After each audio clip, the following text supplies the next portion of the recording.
Hop day, everyone. Nick Delgado with the KUAM News Team. Decision 2024 in full swing. It feels like August 3rd is already just tomorrow for the primary election. And we want to get to the hot ticket item on the ballot, the race for Guam's next delegate. We're going to give you a round to hear from each of the candidates vying for that position. And first up, Ginger Cruz. Half a day, Ginger. Half a day, Nick. Thanks for having me. Of course. So let's get right into it. Okay. Race for Washington? Yes. Tell us what made you come to that decision that we have here today? Well, last semester I had the great honor of being able to teach at the University of Guam. I've been back to Guam now for a couple of years, working in the private sector and supporting defense contracting and a lot of the work that's going on related to the military buildup. And I really wanted to get more involved in the island. So I was fortunate enough to have the University of Guam bring me on. And I was teaching U.S. foreign policy to a bunch of really engaged and wonderful students. Mm-hmm. And throughout that time, as I was putting together my thoughts to be able to sort of teach this new generation what they needed to be prepared about the future, it got me thinking deeply about what solutions do we need to have in place? What kind of a vision does the island need to have in order to overcome problems that have been here for so long? You know, when I came back to Guam, my husband was joking with me. I was talking about how some things stayed the same after a really long time. And it's like an episode of As the World Turns, you know, one of those old soap operas. Yes. Where you can leave for 20 years and then when you come back, it's some of the same problems that are still causing issues for the people of Guam, that are causing the high cost of living, that are causing the lack of real development with the economy, that are causing problems and hiccups with the relationship with the Department of Defense and the military as they're trying to expand. And how does Guam benefit from that and, you know, not have adverse impacts on the community? So all these things were in my head. So at the end of the semester when I finished, I really thought deep and hard about it. And I'm one of those people that, you know, I don't want to just criticize it from the media or from the newspaper. If I can do something about it, then I should at least try. Okay. So spoke to my family, took a long, hard look and said, you know, let me give it my best and let me try this time, because I really do believe that there are solutions out there that have not been tried, that have not been thought of. And the time is now. Guam is in a unique window of time where we have the world's attention, and I just felt compelled to jump into the race. What was your loved one's response when you finally had that conversation? They were really excited. Yeah. So I have a daughter that lives here now. I now have a grandson who's at Mercy Heights doing the preschool there. And you know, that also gives you a different perspective. You're looking at the future that they're going to be facing. And you know, back in the days in KUAM, you know, you were covering issues, but I didn't have that extended family. And now, as I've gotten older, with, you know, over 35 years of experience, both in Guam, in the federal system, there's just a lot more that I can do. And my family was completely supportive. My husband was really excited about it. All the kids are excited about it.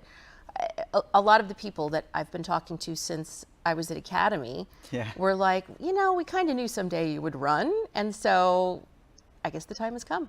And you've been approached before about being in political office as well, in the public eye, and that. I have. Actually, so I worked under the Joe Atta administration with the Republican Party early on. I worked under Peter Leon Guerrero at the Bureau of Planning, and that was an amazing time. I was part of the group that really got the first compact impact grants for Guam. So that was a long, long time ago. And then, of course, I worked with Carl Gutierrez. I was his communications director, and that was an incredible experience as well of public service for the island. So I've been sort of through a lot of these efforts. There was a time in KUAM, actually, when Governor Atta came here one time and had worked with that team to try and get petitions signed to get me to run for senator. And at the time, I really wanted to stay in media, so I did. And Governor Gutierrez, same thing, you know, was talking to me as we were sort of going through the second term, saying, you know, why don't you then move on and become part of the legislature? And at the time, I felt like I needed to expand my knowledge and really understand the other side of what happens in Guam. And so really that's what I did for the last 20 years, work on the federal side of the issue and learn how things work and what makes federal agencies tick. And then now coming back home to a place that, you know, has always been my home. Yes. I put pieces together and the puzzle pieces just kind of fall in place. And I think the discussion, hopefully with the people that are going to be voting, I hope to see the next couple of months full of discussions. I hope discussions with everybody who's running for the office about some new ways to approach long-standing issues that the people of Guam are facing. Okay, well, we'll get to more of that discussion in a moment, as well as I want to unpack a bit of your platform if you have that on hand. When we return in a moment, keep it here.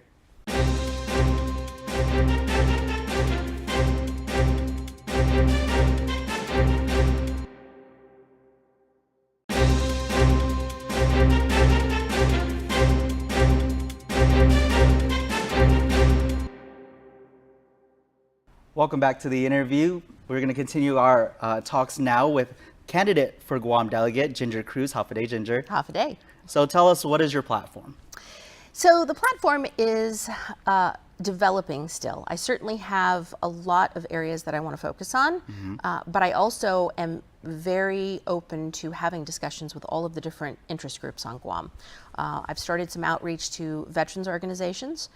I think that there's a lot of lip service paid to real issues that are being faced by vets, and I'm not about lip service. We need to find creative solutions that will actually bring up the quality of care and the attention that they deserve. Issues for the younger generation. I was just talking to some students up at the University of Guam. We're going to work on a Get Out the Vote, but I think the reason that young people are disengaged and don't really come out to vote is because they don't feel like they're being heard. They don't feel like their issues are pertinent anymore to what the politicians are saying. And so I'm going to have a very active effort to gather more input and talk to folks under 30 to find out, you know, what are the issues. We know some of the basic issues, and I think those are all going to be part of the platform, but I want to get that input. So moving to the things that I think are going to be essential. So the first thing is the cost of living. And I think, you know, every single time somebody starts out, they always say the Jones Act. You know, it's almost like this rote discussion, oh, we've got to fix the Jones Act, right? That's a very deep and difficult discussion. You can't get it repealed because it works for the continental United States, and Guam is an anomaly. But there are certainly ways that Guam can utilize this moment in history where the entire United States national security depends on the critical positioning of Guam in order to deter anything from happening in the Asia-Pacific region, and can leverage that into targeted exemptions where we can carve out Guam, where we can make things easier, not just for us, but also for the folks that are trying to improve the nation's security. So I think that is an issue that certainly is at the top. The SSI, I think, is one of those issues that's always been around. And it's not just writing letters or just saying the same things or continuing to cry about how it's so unequal and why doesn't Guam get it. It really is going and sitting down with the federal bureaucracy from a regulatory standpoint, figuring out how can we create something that isn't going to have so much of a budgetary impact that Congress will turn it down, and find creative ways to get SSI for the people on Guam, because it's only fair. Another really key area, and I think this is one I don't want to scare people, but at the same time I don't think people talk about it enough.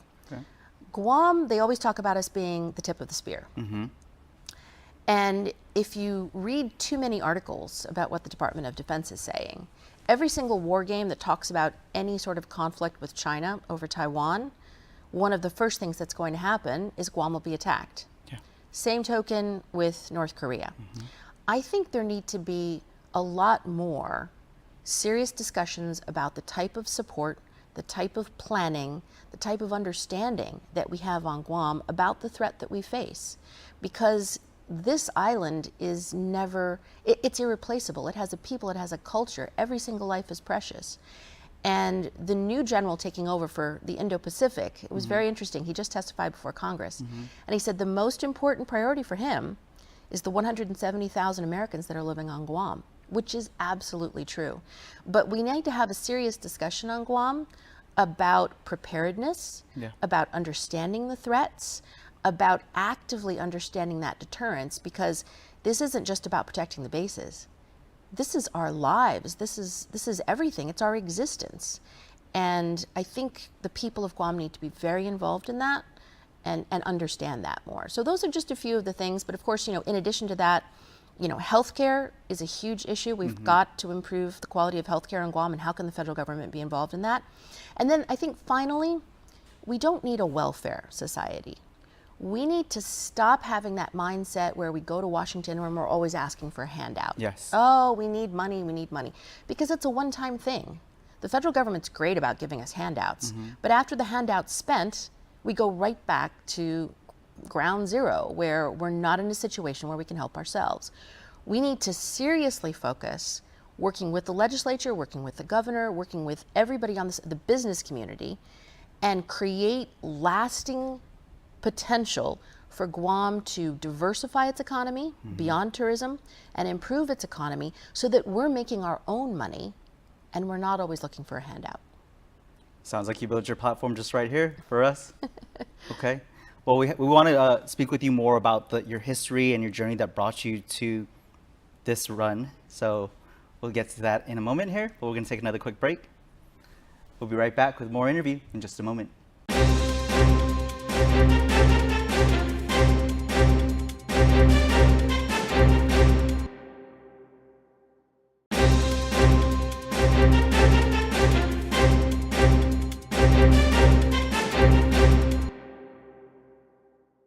Welcome back to the interview. Continuing our conversation now for Decision 2024 is the candidate for Guam delegate under the Democratic ticket, Ginger Cruz. Hafaday, Ginger. Hafaday. So talk to us a little bit about your history that brought you to your decision to run. We, of course, know longtime anchor woman, KUAM is always going to be home. It is. And then you kind of took a step back. I did. And went along a new journey. I did. So I think the first important thing to say, though, and I don't know a lot of people know this about me, is I went to Harmon Loop Elementary School, just like right down the street from here, right? Lived in League One Terrace. I am a product of Guam. And the one thing that I am eternally grateful for is when I went to Washington, D.C., and I served as a Deputy Assistant Secretary at the U.S. Department for Housing and Urban Development, really getting into domestic issues. I worked directly for Andrew Cuomo, who was the Secretary at the time. And then, you know, in my career, I was lucky enough to be the Deputy Inspector General for Iraq Reconstruction, where I got to report to the Secretary of Defense and the Secretary of State, and report to 8 committees in Congress. Proud moment for a local girl there. That was a lot. And you know, it was a moment where you really felt like you were contributing to the nation's security. I served for 8 years in that position, and I served in Iraq under fire. I was a 2-star general equivalent on the civilian service side.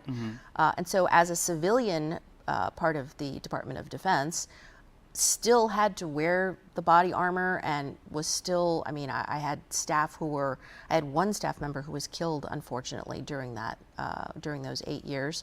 But we were in that same environment and really defending the national security of the United States and being involved in something that was truly important. But one of the things I was saying to the students at the University of Guam, I was able to do all these incredible things, but I'm a product of Guam. So when people say, you know, my daughter moved here, and some of her friends from Arizona were saying, are the schools good enough for your son? And I said, I'm a product of both public and private school. I went to elementary school here, I went to St. Anthony's, I went to Academy. You know, I went to the University of Pennsylvania, but then I came back. And I worked here in Guam as long as I could.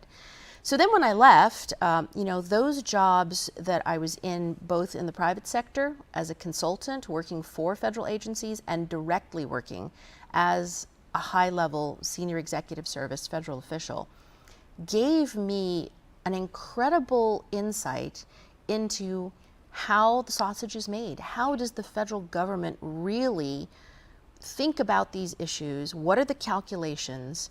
And how can you actually move the needle? Yeah. Can you change policies? And the entire time that I was with the Iraq Inspector General, there was a whole new discipline for what we called contingency contracting.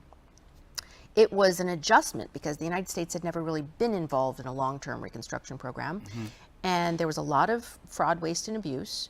So when you look at that and you're trying to stop that, but you also want to be able to strengthen peace in the world and be able to use all the levers, diplomacy, the military, economic development, how do you do that on a grand scale? And where did I learn all of that? I learned it in places like KOAM, working under Governor Adda, definitely working with Governor Carl Gutierrez, who I learned so much from. And all of these experiences contributed to a knowledge that I think really helped me succeed on the federal scene.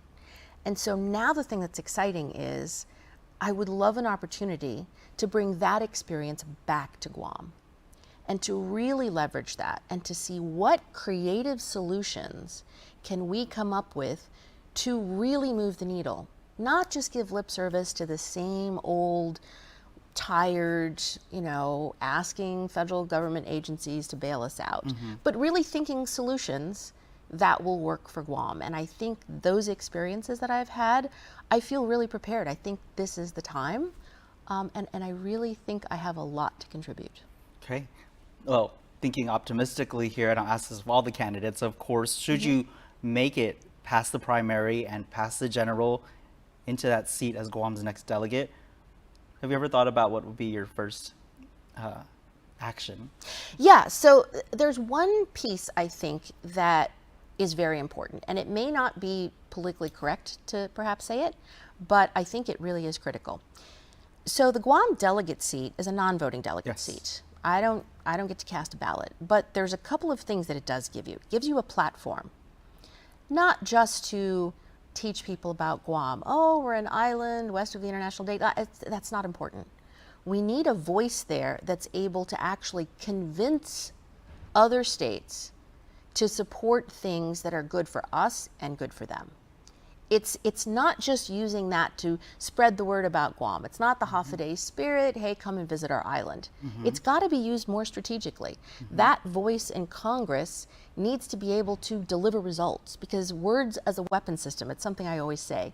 If you can use words as a weapon system, if you can create something by talking to the right people and pushing policy initiatives through that end up in real results on Guam, then you're really using that seat.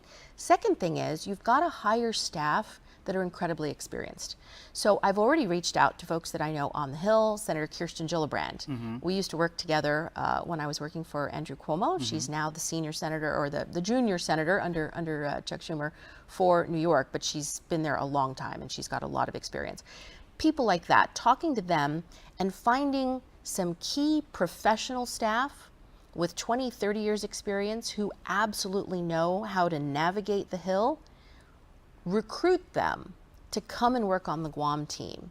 And to be our weapons, to be the people that help us to all of a sudden, I mean, we don't have the experience ourselves. We don't have time to, spend 10 years learning it. So we need to have a congressional office that recruits key pieces of expertise to supplement the local expertise and have advisors here in Guam who know those Guam issues, put it together and have an office that punches above its weight. Have an office that's really deeply embedded in the system and can get major initiatives through in key committees, Armed Services Committee, Natural Resources Committee, the committees that matter to the people of Guam. Okay, look forward to seeing how that all pans out should you move forward in the race here. We're going to take one more break and wrap up the interview here, Ginger, but keep it here. You're watching The Interview.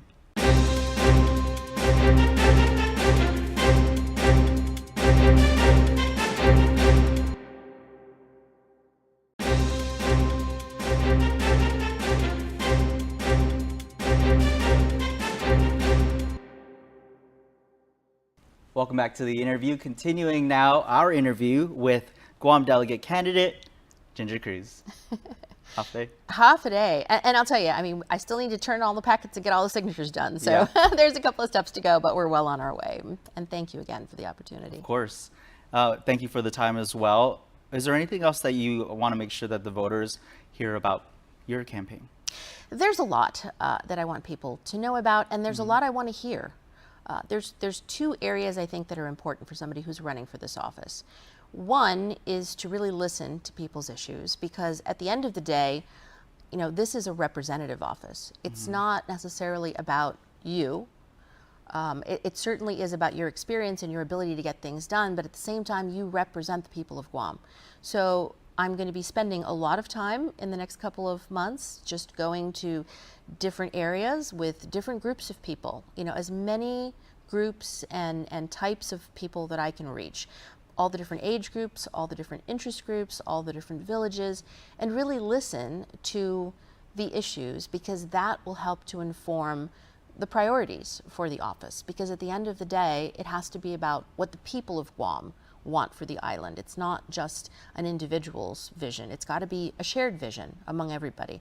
So building that vision will be really key for me in the next couple of months. And I also want to have as many opportunities to just talk with people, to share thoughts and ideas, because you know, when you bounce those ideas off of each other, new things come out. Yeah. That's one thing. I mean, just talking to you in this interview, I've already thought of two more things that maybe I need to talk to these people or those people. So it's a dialogue, and it's an important dialogue, and I really am looking forward to seeing, you know, the input of people. I've been listening now for a couple of years to what people think. And I've learned a lot from that. And so I think listening is going to be a key part of where I'm going to go in the next couple of months. And there's a lot more listening to be had in the coming weeks and months ahead. August 3rd seems like tomorrow.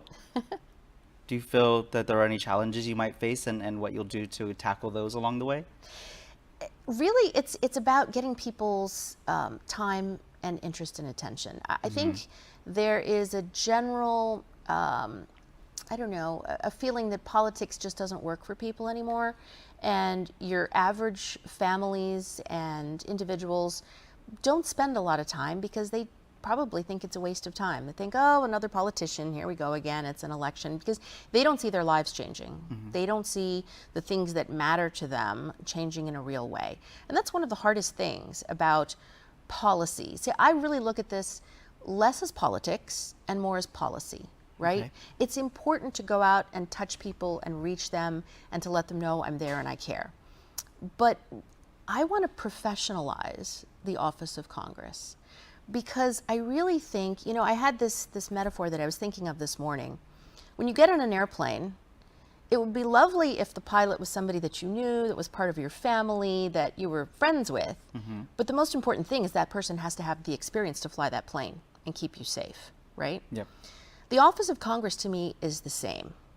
The office of Congress needs somebody who has the experience to be able to have a vision and fly the people of Guam through some really choppy, dangerous waters and get us to a destination, right? And it's wonderful if the person who's in the cockpit is somebody that you like, or somebody that you know, or somebody that you're related to. That's great. But it also needs to be somebody who understands the professional requirements of that office, because there's so much that can be done. And if we approach it that way, and we approach it as a place where in those 2 years you can actually accomplish something, you know, it's less about, I mean, it's wonderful to give kudos to folks or to say, you know, we need a statue for the people of Guam. That's lovely, right? But the people of Guam are suffering from a high cost of living. They're not being given Social Security. We've lost compact impact funding, and we shouldn't be bashing our head against the wall saying, oh, we lost it, you have to give it back to us. We're not going to get it back. We have to think of creative new ways to make up that shortfall and to get that support, because I'll tell you what, the kids that aren't going to school at Simon Sanchez, they don't have time for politics or for, you know, nice words, or, oh, I wrote a letter to ask someone to help out. That's not going to actually, we all know it, it's not going to turn into a school. And those kids don't have time. They've lost years to COVID, and now they're losing years to a school that was damaged by Mawar.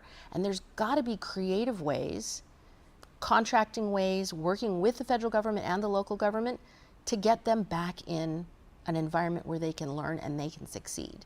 So professionalizing the office is something I really want to work on. Okay. Ginger Cruz, your candidate for Guam's delegate under the Democratic ticket. If you can look into that camera right there, and your final message to the voters. I would just say that it's been an incredible journey. My whole life has been based on what I've learned in Guam, and Guam has always been my home and has always been in my heart. I really want to give back to the people of Guam, but I want to do so in a way that is smart and caring and produces results. And I really hope that I'm given the chance. And I want to be put to work for the people of Guam. But the one thing that I will say is I can't be put to work for the people of Guam if the people of Guam don't take the time to be part and go to the polls and actually vote. I think my biggest hurdle right now is reaching out to people and having them take that time and give me that vote of confidence and go to the polls. So the one thing that I would ask everybody is listen, talk to me, and if you believe in what I can do, then I need people to go to the polls on August 3rd and vote for Ginger Cruz. There you go. Thank you, Ginger, for your time. And we'll wrap up the interview for now and see what the other candidates have to say in the coming weeks. Perfect. Thanks, Nick. Good luck. Appreciate it. Thank you guys so much for watching the interview. I'm Nick Delgado. Stay safe.